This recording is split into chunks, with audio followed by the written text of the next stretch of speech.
What's up, everybody? Welcome to the first video for the Sports Opinionist segment of my channel.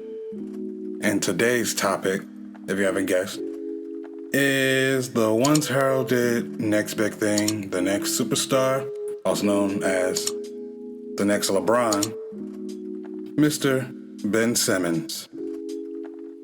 So we're going to talk about him because I believe Ben Simmons is at a crossroad on the road of public opinion. Yeah, it's true, he's always had his naysayers, as all NBA players do, but this time it feels a little bit different. It now feels like the Ben Simmons apologists have kind of thrown in the towel and given up.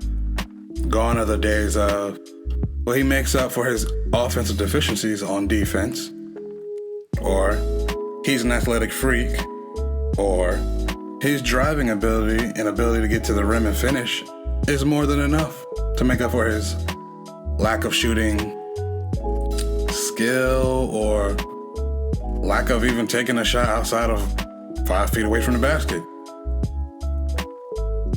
Now the questions are no longer based on his skill, like he can't shoot.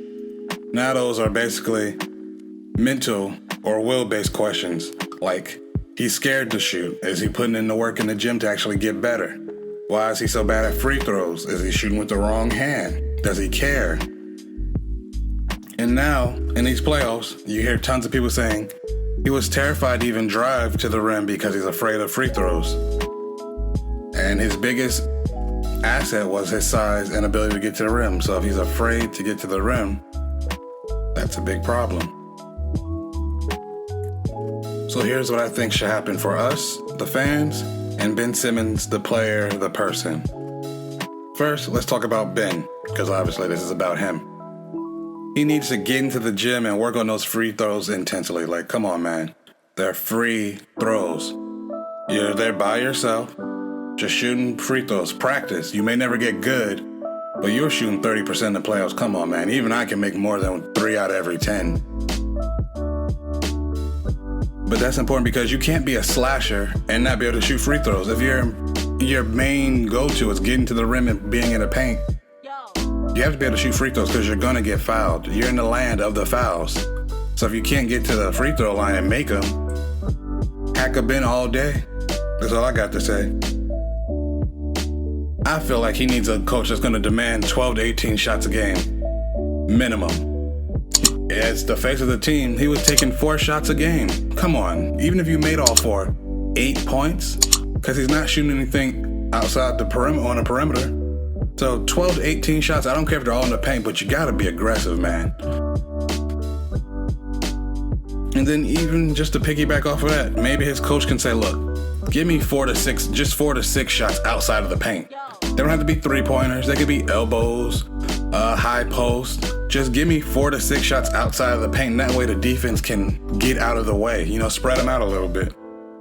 But he needs to find a shooting form that he can be comfortable with and build some confidence. Not thinking every shot's going to go in, but be willing to at least try. Draymond Green is not a good shooter, but he still tries. And that leads into us, the fans. We need to adjust our expectations.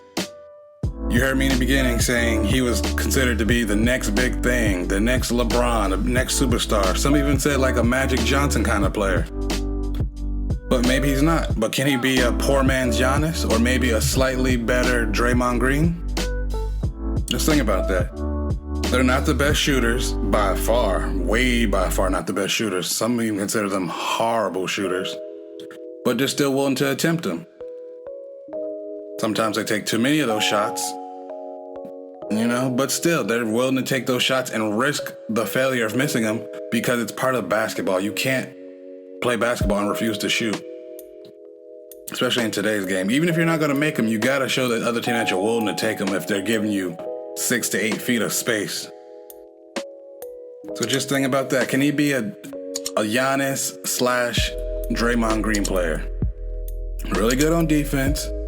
Pretty good with playmaking, and a good offensive leader and defensive leader. Maybe not offensive in the set of I'm scoring all the time, but offensive in setting up the plays.